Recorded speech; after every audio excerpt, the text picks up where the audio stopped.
Have you ever felt so small that your very existence seemed like a mistake? So diminished by someone else's towering presence that you began to dissolve into nothingness? For Franz Kafka, this wasn't just an occasional feeling. It was his daily reality from the moment he could form memories. I want to take you on a journey today. Not a pleasant one, I'm afraid, but one that will help you understand how a brilliant mind was shaped by trauma. How a father's narcissism can carve itself into every corner of a child's developing psyche. How Franz Kafka, one of literature's most haunting voices, was created long before he ever put pen to paper. The shadow in the doorway. Picture this. A small boy, no more than 5 years old, shivering in the hallway of a Prague apartment. It's the middle of the night. The wooden floorboards are cold beneath his bare feet. He needed water, a simple request from a child's parched throat. But he hesitated outside his parents' bedroom, knowing what might happen if he disturbed his father's sleep.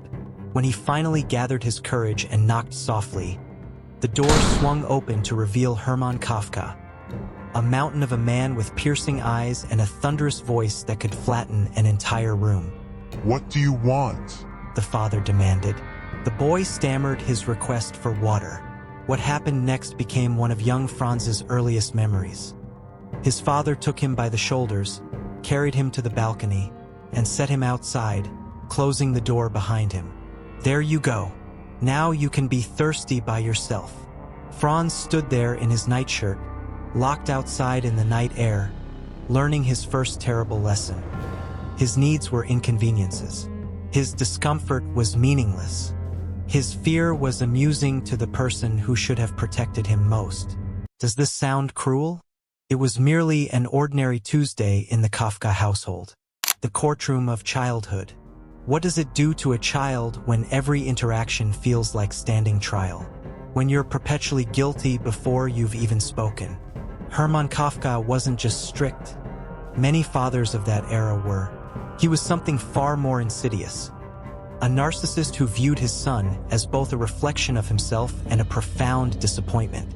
Every space the man occupied became his domain. His courtroom, where young Franz was forever the defendant answering for crimes he couldn't comprehend. At the dinner table, that daily battleground, Hermann would hold court.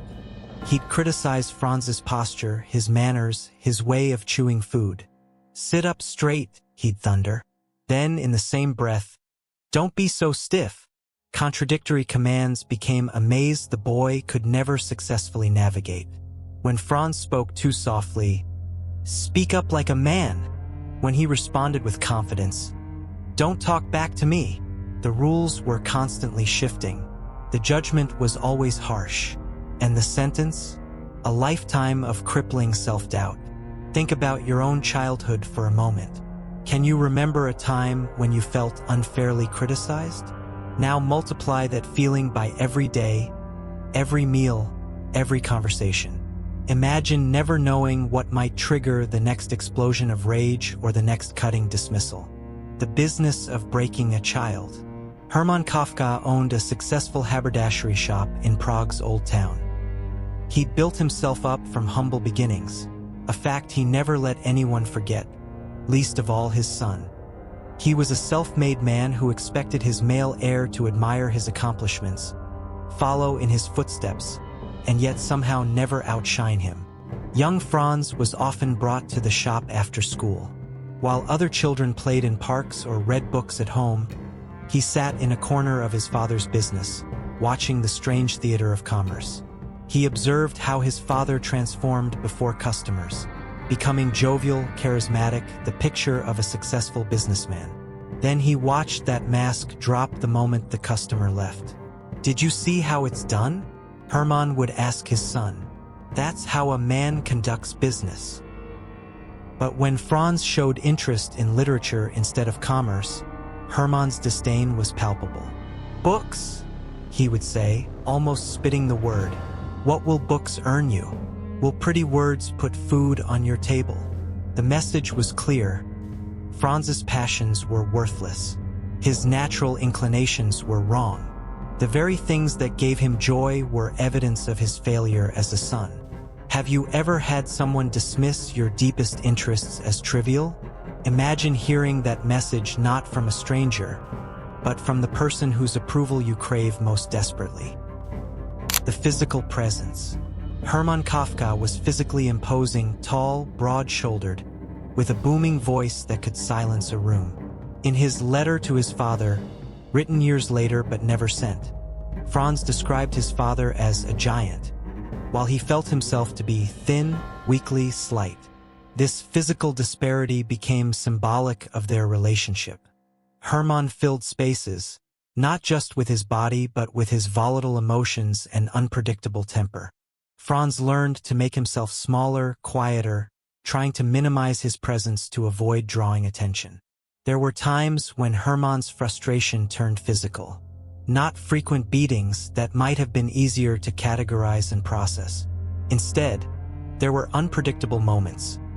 A sudden shove, a painful grip on the arm, Franz's dinner plate being swept to the floor because he was eating like an animal. Once, when Franz was about 7, he kept whining for water during a family walk on a hot summer day. Hermann stopped abruptly, turned to his son and said, "If you ask for water one more time, I'll throw you against that wall until you learn what real pain is." The threat itself was the weapon. The constant knowledge that physical consequences could materialize at any moment kept Franz in a perpetual state of vigilance. Does your body tense when someone raises their voice unexpectedly? That's a normal response to potential threat. Now imagine living in that tense state throughout your formative years. That's what Franz's nervous system endured day after day. The impossible standards. Perhaps the most insidious aspect of Hermann's narcissism was the constantly shifting goalposts of his approval. Franz could never predict what would please or displease his father because the standards were not just high, they were contradictory and ever-changing. When Franz brought home excellent grades, Hermann would shrug them off. "You had good teachers," he'd say, or "the other children must not be very bright." Yet any failure was magnified and attributed entirely to Franz's personal shortcomings. A single poor mark on a report card could trigger days of scathing commentary about Franz's lack of discipline and focus. Hermann demanded both strength and sensitivity from his son, yet ridiculed him for either quality when it appeared. He wanted Franz to be assertive but considered him disrespectful when he expressed his own opinions. He expected his son to be sociable and popular, yet gave him no freedom to develop friendships outside his father's watchful eye. It was like trying to hit a target that moved with every throw, disappeared entirely at times, and sometimes exploded when struck. The psychological toll of this impossible game was devastating. Have you ever felt that no matter what you do, it will never be good enough? That crushing sense of inadequacy becomes the backdrop for every effort, every attempt, every hope. The mother's role. Julie Kafka loved her son, but her love was complicated by her role in the household. She was caught between her husband's domineering presence and her children's needs. Often, she chose the path of least resistance, appeasing Hermann rather than protecting Franz. When Franz would look to his mother for support during his father's tirades, she would often lower her eyes or find a reason to leave the room. Sometimes she would even join in the criticism, hoping to deflect Hermann's anger or gain his approval. "Your father works so hard for this family," she would tell Franz privately. "You must try harder not to upset him." This betrayal, subtle but profound, left Franz without allies in his own home. The person who should have been his protector became, instead, another voice reinforcing his inadequacy. In many ways, this secondary trauma of abandonment by the non-narcissistic parent can be as damaging as the primary abuse. It teaches the child that no one will stand up for them, that they truly are as alone as they feel. Think of a time when you needed someone to defend you, and they remained silent. That ache of betrayal? Multiply it by a childhood. The public versus private self. Hermann Kafka was highly regarded in the community. A successful businessman, a contributor to local causes, a family man who provided well for his wife and children. This public persona made Franz's private experiences all the more confusing and isolating. "No one would believe me," Franz wrote in his journals years later. To the world, he was a respectable man, even a charming one. At social gatherings, Hermann would sometimes put his arm around Franz's shoulders, telling friends and acquaintances how proud he was of his intelligent son. Franz would stand frozen, unable to reconcile this public display with the private reality he knew so well. This discrepancy taught Franz another devastating lesson: that reality was malleable, that truth could be overwritten by a convincing performance, and that his own experiences, his own pain, was invisible to the world. Have you ever had someone deny something you know happened? Multiply that gaslighting by thousands of interactions across decades. The lasting damage. By the time Franz reached adulthood, the architecture of his psyche had been permanently altered by his father's narcissism. The evidence is written in every line of his literature. His stories filled with absurd authority figures, incomprehensible rules, and protagonists who feel perpetually guilty without understanding their crimes.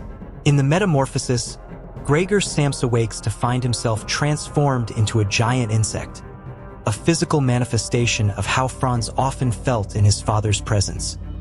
Repulsive, alien, better hidden away. In the trial, Joseph K. is arrested and prosecuted by a remote authority for an unspecified crime, mirroring Franz's experience of being perpetually judged by standards he couldn't comprehend. Even Franz's personal relationships bore the scars of his childhood. He broke off engagements multiple times, seemed terrified of true intimacy, and often wrote about his feelings of unworthiness. In letters to his fiancée Felice Bauer, he repeatedly suggested she would be better off without him. His professional life followed a similar pattern. Despite his brilliant mind and evident talent, Franz remained in an unfulfilling insurance job, unable to fully commit to the writing career that called to him. He published relatively little during his lifetime and, famously, requested that his friend Max Brod burn most of his work after his death. When someone tells you for years that your voice doesn't matter, that your creations are worthless, is it any wonder you might want your words to disappear with you? He never fully escaped the psychological prison his father's narcissism built around him. But through his writing, he did something remarkable. He transformed his private suffering into some of the most profound literature of the 20th century. His work resonates because it speaks to something universal, the experience of feeling small in a world of incomprehensible power. His stories give voice to the voiceless parts in all of us. What can we learn from Franz's tragic childhood? Perhaps this: narcissistic abuse leaves wounds that may never fully heal, but they can become windows through which we view and understand the world differently. They can become the source of our greatest contributions. If you recognize elements of Franz's story in your own life, if you've lived under the shadow of a narcissistic parent or loved one, know that you are not alone. The very sensitivity that makes you vulnerable to such abuse is also what can connect you deeply to others and to creative expression. Franz never confronted his father directly. The famous 45-page letter he wrote to Hermann was never delivered. But through his art, he spoke his truth to the world. I want to ask you something. What might Franz Kafka have become in a nurturing environment? What works might he have produced without the constant weight of his father's judgment? What joy might he have known? We'll never know, but we can recognize how the brilliant, haunting literature he left behind came at an enormous personal cost. And perhaps more importantly, we can ask ourselves, how many brilliant minds are being crushed right now under the weight of narcissistic abuse? How many children are shrinking themselves to survive, learning to silence their authentic voices, internalizing the message that they are fundamentally wrong or broken? The cycle continues in countless homes. It persists because narcissists rarely recognize their own behavior, and because their victims often lack the vocabulary to name their experiences. But by understanding stories like Franz Kafka's, by recognizing the patterns and their devastating effects, we take the first step toward breaking that cycle. We learn to validate our own perceptions, to trust our own experiences, and perhaps to protect the next generation from the kind of childhood that simultaneously created and destroyed one of literature's most powerful voices. Franz Kafka's genius emerged not because of his father's cruelty, but despite it. Imagine what might be possible if we created a world where such brilliance could flourish unimpeded by the crushing weight of narcissistic abuse. That world begins with recognition, continues with speaking truth, and perhaps it ends with the kind of compassion that Franz himself never received.